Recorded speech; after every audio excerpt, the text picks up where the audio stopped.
The time of your life where you're most imprinted and terrified is when you're like 6, 7, and you're watching a horror movie. And it's a feeling that you won't have again. It's an eternal quest for getting that feeling. I think that's what the journey is of a filmmaker that loves making scary movies. The story is really about friendship. Pennywise is the horror part of it, but this story is about people bonding together, which I feel like everyone can relate to. Now, after 4 months, we're all like brothers now, and sister.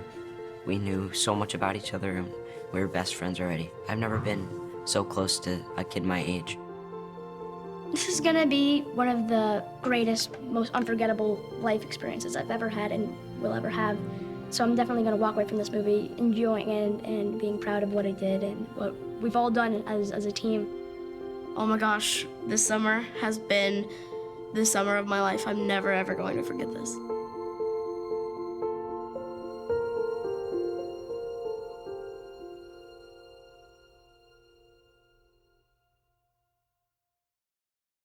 Going into it was a little bit like going back into my memories and my emotional memories and bring them back and putting them on a screen. And it is actually a love letter to childhood. It talks about all the treasures that lie in childhood, the power of imagination and belief that you inevitably lose when you grow up. And Stephen King really made an impact when I was growing up. So for me was how much of an influence Stephen King was in the way I understand stories and I tell stories.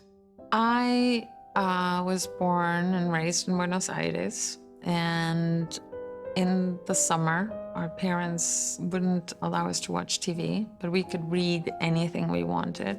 And we discovered Stephen King, I think, when I was around 12. And being a reader of Stephen King since like young age, it helps you grow up with a bit of sense of humor against adversity, with sarcasm and a sense of irony that is important when you want to be an artist.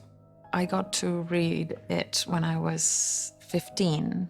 It blew my mind because it was the first time that I was reading characters that were so close to my age, that were in real perilous situations. They were fighting bigotry, anti-Semitism, and sexism. I couldn't believe what I was reading because it made me feel so powerful. You know, as a 15-year-old, if these kids could do this, we all can. And it never left me.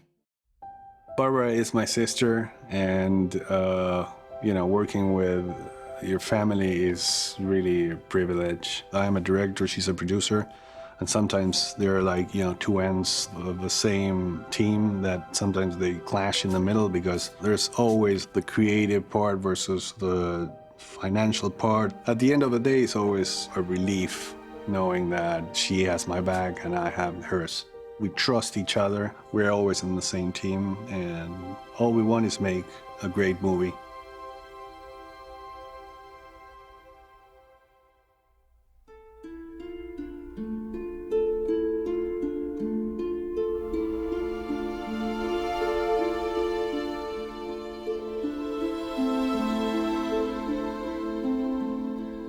When the previous version of this production stopped, and we came in, we all agreed that we would make the movie. We sort of started from scratch, and it took us around a year to go into production again. You know, that's the fastest we could think of doing it. No, and it was miraculously fast, and also it fit perfectly because we needed summer hours with the kids. I'm Finn and I play Richie. Hi, I'm Wyatt and I play Stanley. I'm Jeremy and I play Ben. We're at I don't play anybody, I'm just Homeless the man. Wanderer. a wanderer. I'm an onlooker of the set. The cast in this movie seems to easily relate to their characters, and they don't just portray their characters perfectly, they bring a new light to their characters. What are you listening to? Wow. New Kids on the Block. I don't even like them. I was just... Wait, you're the new kid, right? Now I get it. King made it so easy for us to cast them because we knew exactly what we were looking for. It was instant, and the guys would come in the room, and sometimes they wouldn't even come for that particular role. But they started talking, and you could see, okay, this is Stanley, obviously. This is Richie, clearly. So it was very, very easy. You know what these are? They're placebos. They're bullshit! No, sweetie, they help you. They help me. When you were born, you were so small and so delicate and fragile. I had to protect How you. could any of this protect me? Those people that you made me turn my back on, those are my friends.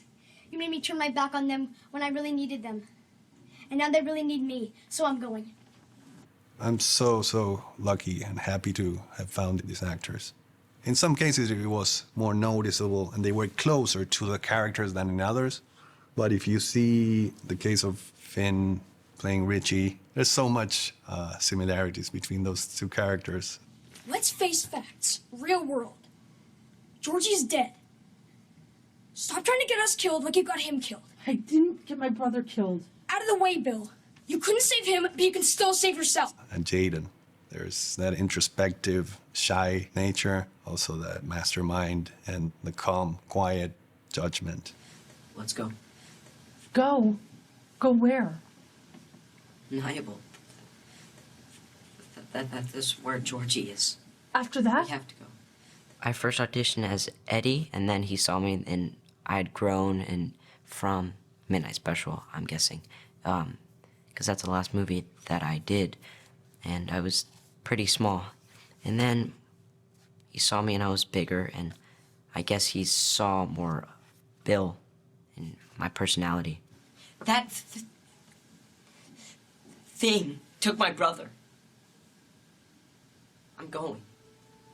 We did individual work, of course, and then we started working with them in groups. And by the time we hit this combination, it was so clear that these were the guys. I never thought we'd get that chemistry in a group. They were meeting each other for the first time. And these are, kids in their awkward age, or 12, 13, and they're all fantastic. I mean, we saw it in the table reading. They are amazing.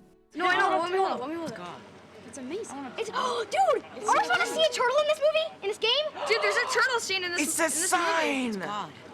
Annie, did we decide? Sorry, just to belabor this a little bit, but we decide that Pennywise wasn't going to come out of the water, that he was just going to travel towards them, and then, or was he going to travel towards them and you want him to float right out of the water? I don't want him to float anymore. He's just he's going to be prompted out of the water. Right. And he's going to pretend to be Right. marching out of it. Right. We knew when we were looking for Pennywise that whoever we chose was gonna very much guide what kind of film we would be doing.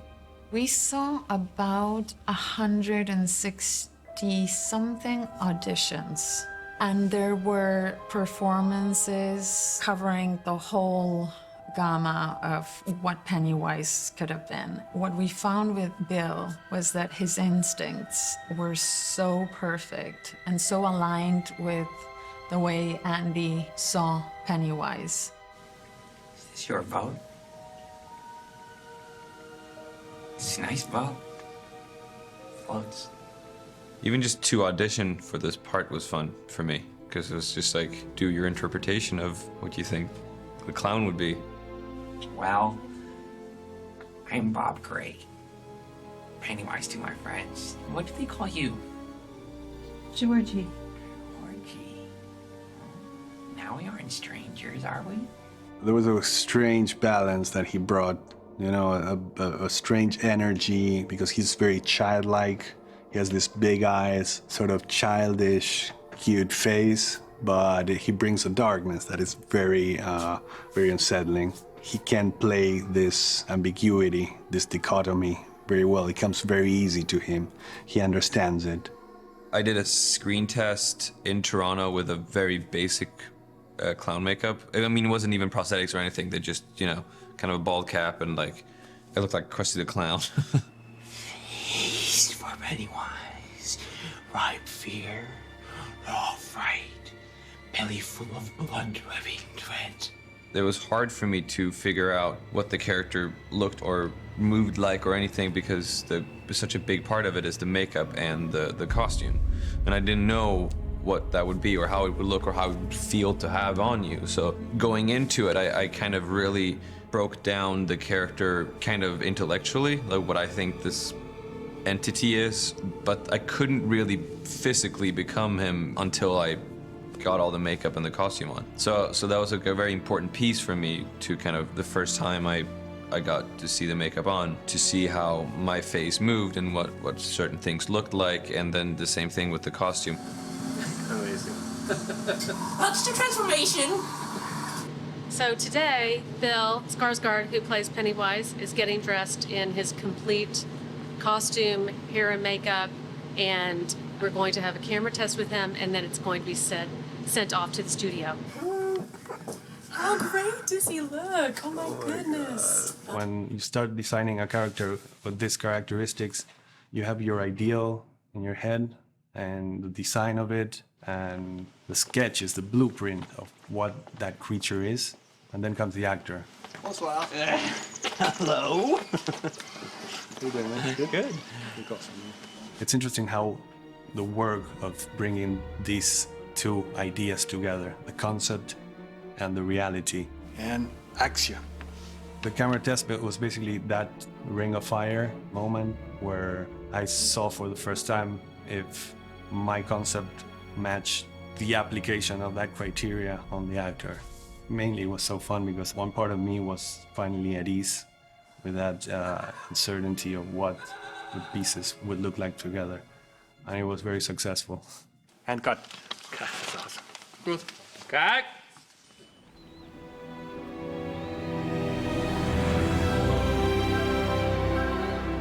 Derry is based on a city called Bangor in Maine, of course. It was the hometown of Stephen King. I'd never been to Bangor before, so I made a trip to Bangor. I was there for a few days and wanted to see every corner of it. And it was a great experience because, you know, basically every event covered in the book has its place in Bangor. Here's the group. Location wing. This is great right here. Okay. Thank you, sir. It was prohibitive to shoot in Maine. That was my first idea. And we found this amazing town called Port Hope. Immediately, I found like some similarities to Bangor. I found other things that were not like Bangor at all, but they were quite intriguing in a cinematic way. And then after a while, I embraced the idea that we are recreating Derry. The way it's geographically distributed, it gives us the chance to like, really build a town. That framing with the houses works very well. This was a very hard location to find because the house at the end of the Neville Street is precisely a house at the end of the street. It had a few specifications that are very hard to find in a location. Because we built this whole thing on an empty land, we needed sort of a corner of a street at the end of a lonely street with not too many houses, with an empty lot across of it. So we find the perfect spot. In fact, I was inspired by the Neville house of the book. So basically, this is pretty much a faithful interpretation of what my understanding of Neville was. I think the original has a bit of a red paint, but I didn't want it red, so it's just wood color. But it's built in the Victorian style. It has a bit of a face. It has a smile because it's all crooked. The awning, you see how crooked it is, and I wanted that to be a bit of a mirror of Pennywise's smile. If you see the railings, they're all like broken down, and they sort of mimic teeth, up and down. So this whole thing looks like a big maw that is waiting for you to get in and eat you.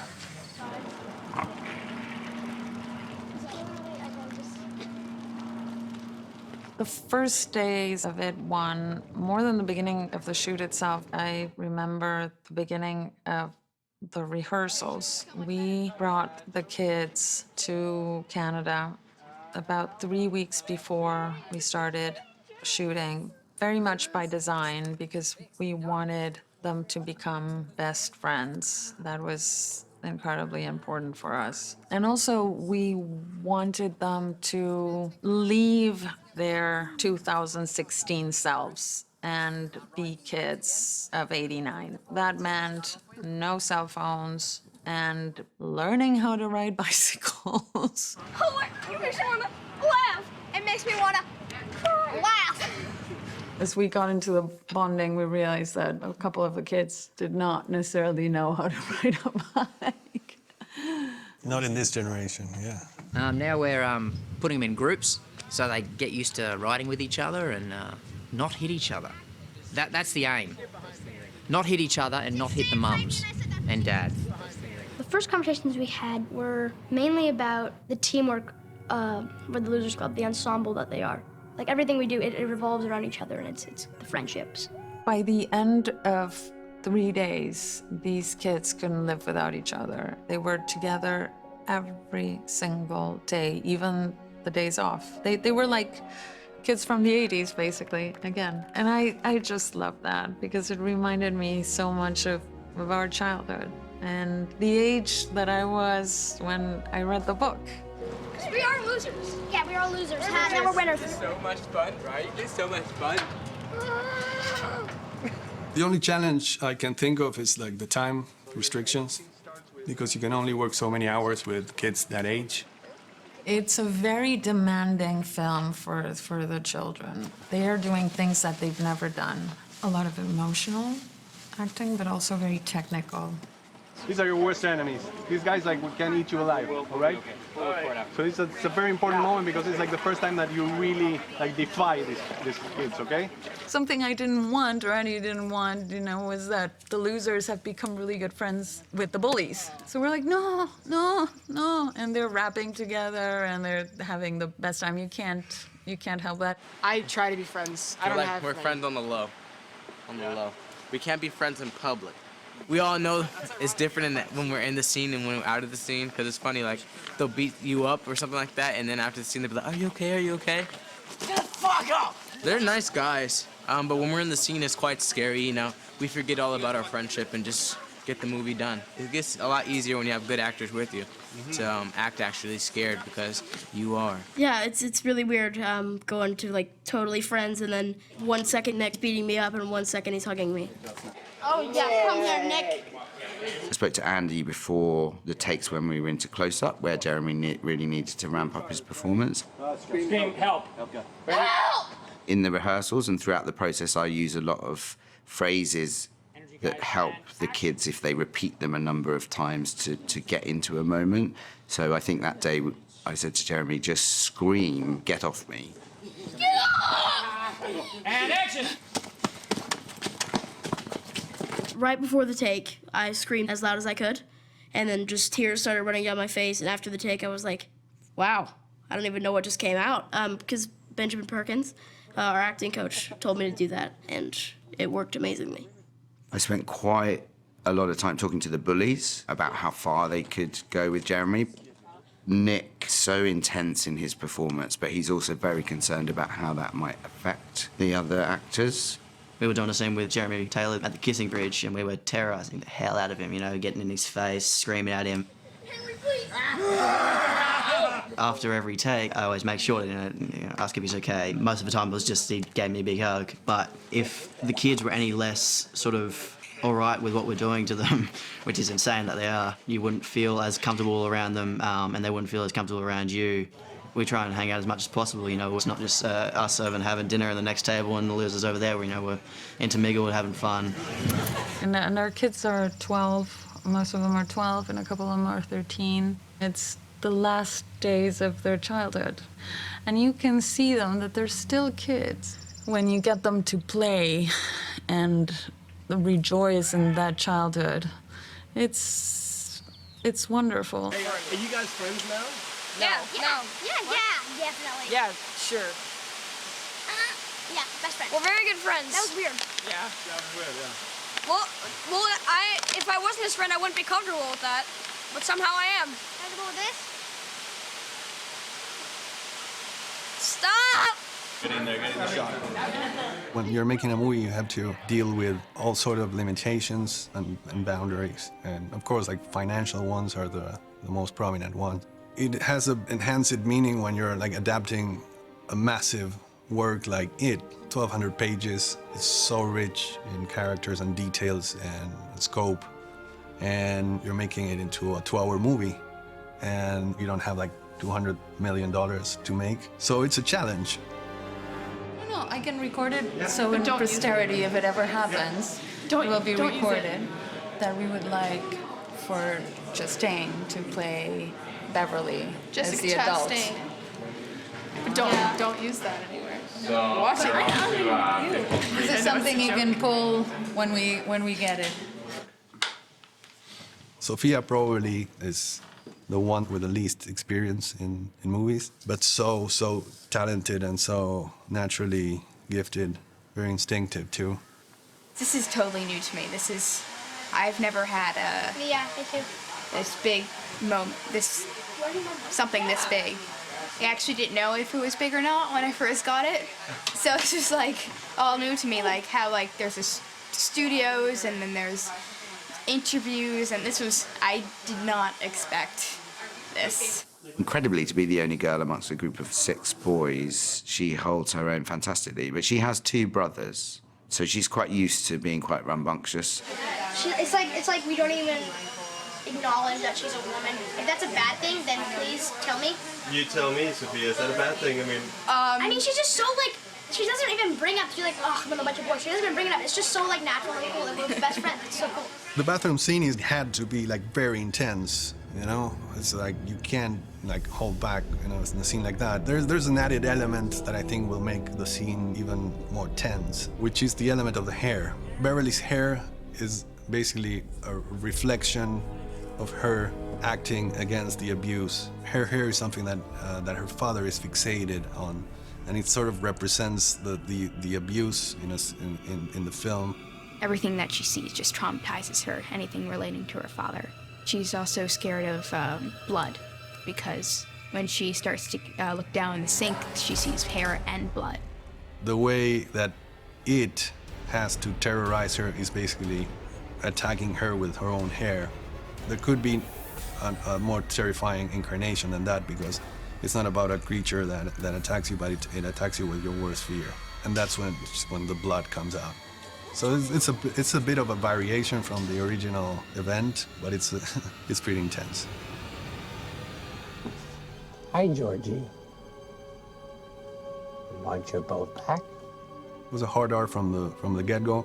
There's not a way around it, really. If you're gonna make a story about a monster that eats children, you can't go just soft on a story with that idea. It's also about making justice to Stephen King and his style and the way he writes. You know, he doesn't hold anything back. Have you guys seen Pennywise yet? Nope. No. No. We're not allowed to see him. Oh, I think he's bad. I'm gonna call he has blue hair.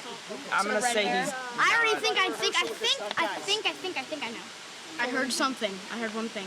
That he has A one mime. green eye and one orange eye. He's supposed to look like a mime. Something like a mime. That's the only thing I I've heard heard, from Andy. We're rehearsing back. I've been trying to keep Pennywise afar from the losers. I don't want them to see him. I'm expecting that to have some shock to them. They've been very secretive. Andy's been very secretive of it. I saw a picture. I don't know if it was. I've seen character models, but I was shooting and I saw something on Barbara's computer that I probably shouldn't have seen. I don't know if it was him, but it might have been a character model. I'm not sure. I have no idea. Yeah, it's been about 2 months. Still haven't seen Pennywise. Today will be the first day. They're gonna put him in the place that we're about to film, and then when we go in there, they're gonna have our first reaction. I never get scared. I never get scared. Are you scared? He's freaking me out. I'm actually It's working for me. With how scary this house is and how scary he is, man, it's not gonna be any acting. It's really gonna be scary. Roll sound, please.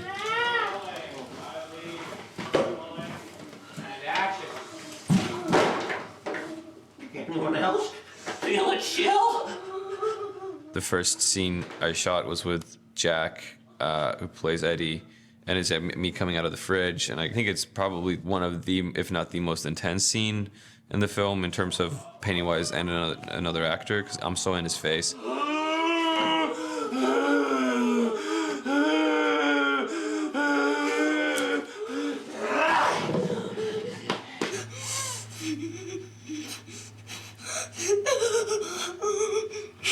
He's so crazy, so carefree that it makes it even scarier because he doesn't have to try to sound scary.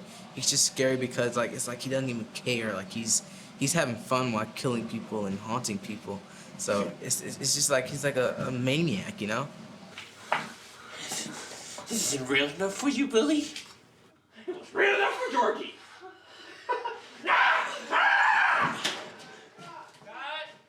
Oh my God. The scene in the kitchen is the first encounter between Pennywise and the losers. And you can see it. You can see the reaction of them. And you see Sophia like retreating into the wall, and she's so credible. And I'm not sure to this day if she was acting or not.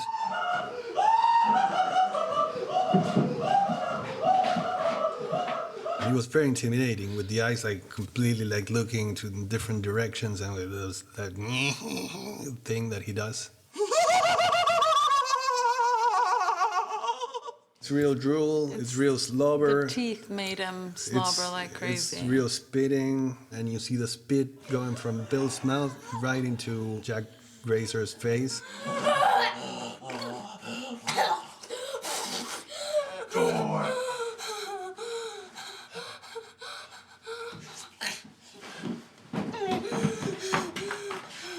And cut. So gross. So I'm gonna be from his mouth. Okay, wanna hear something disgusting? Yeah. So remember when he was like in my face trying to bite me, he drooled and he got it on my lips, and then after the take, I thought it was my own drool, so I'm like this. Hey guys. Was it delicious? It was terrible. And then after that, I like, oh my God, that was just drool. It was terrible. Barbara and me. I actually gagged for real. That's amazing. Of course, after that first sequence, the effect starts to diminish, but at least you catch it for that moment. Hey guys, are you ready to beat the shit out of me? I can't hear you. Okay, amusez-vous bien. Hi, I'm standing next to my dead self. Can I show this to Pennywise? I'll show him that he eats my flesh. I remember when Georgie, little Jackson, wanted to see Pennywise, and he saw him from afar, and he told his mom, I want to go see Pennywise. And his mom and the tutor said, no, you can't. You have to wait until we go shoot. And he started crying because he was frustrated. He wanted, he had been waiting for this day for months. It's just a new look for me today. Hey, how's it going? How are you? Ah, are we gonna have some fun? Yes, we are. Are you gonna get wet? Yes, I am. Am I gonna get wet? Yes, you are. I think you're gonna get soaking wet. All right, little man. He's not looking at you. He's fine. I am fun. But then, of course, they ended up spending a full day in a flooded basement. Perfect. You want me to kind of come over to here, maybe? Yeah. Like as an end mark? First, just the eyes, and if you keep your chin down, it's much more threatening. He's incredibly talented. The control of like every muscle in his face is like just amazing. It's very impressive. He like did things physically in this movie that he never did before or never tried before. I think it was a very, very exhausting work. You'll float too. Mom, it- You'll float too. You'll float too. You'll float too. You'll float too. You'll float too. You'll float too. You'll float too. You'll float too. You'll float too. You'll float too. God. That was very good. Towel. You can't really relate to Pennywise. You can't relate to him in any way because Bill's definitely not a child-killing clown. Maybe. I don't know. Maybe he is. Come join the clown, Eds. We all float down here. I don't need to base this out of something human, really. There's definitely human aspects of it, because like everything is. So like psychopathy or like evil or sinister or has, you know, lust and hunger and like all these feelings are directly human or animalistic at least. And those are things that you could pinpoint and relate to, or for me to relate to, and then create a character through it. That's great. Let's see the one before. Yeah. It's like And, resting on his head, like the angle is Anthony, play the one before that, please. I had a conversation in his trailer where we had this like you know, very serious conversation about the changing the lines and the dialogue, and suddenly I realized that I'm talking to a clown, and he doesn't know it. No. Because he's not seeing himself, and I'm talking to a clown that is like all like smeared with children's blood, and he's like talking like very serious to me about like saying like this line and not the other. I took a picture of the event, so I will show it. We will put it and we will cut it in as I'm saying this. We will cut it in. You see it, and I really have to give it to Bill, because he did an amazing job, and his energy was at full all the time. A feast for my life. Right fear, raw fright, a belly full of blood, dripping dread. Can you smell tasty Georgie on my breath? The last scene of the film, when they fight Pennywise, that's required a lot of work for them. As you can see, we do intense fighting. We train for our final battle with Pennywise every day. The power of belief is what allows them to fight Pennywise, and the power of belief that they create as a group. And you can see it when they're performing. And they feed from each other, which is fantastic to see. And that's actually what happens in the film. I think we do it too much, but we like to joke around on set, because things are getting really emotional now. We're about to leave, and also the scenes are just so tough. We're fighting Pennywise, so we're having fun as much as we can. Hey, Wyatt. Hey, Wyatt here. What happened, Wyatt? I went to prosthetics, and then things happened. There's this scene that was shot in the last few days of principal photography at the sewers, where Stan is attacked by Judith, one of the incarnations of it. When the monster releases him and the kids go to aid him, he's out of his mind and crying and like blaming them for letting him come into this horrible place. I think being so close has helped our acting out a lot. For example, with the Wyatt scene, when we're saving Stanley, everybody felt like that was Wyatt, and I felt like I really hurt Wyatt, and I hurt all my friends, and it just helped us a lot getting that emotion out. That day, we kind of like talked before the scene that we need a few minutes to really get into character, because it was definitely an emotional scene, and it's hard to just, when they say action, get into character. And for a while, there's no screaming, and suddenly.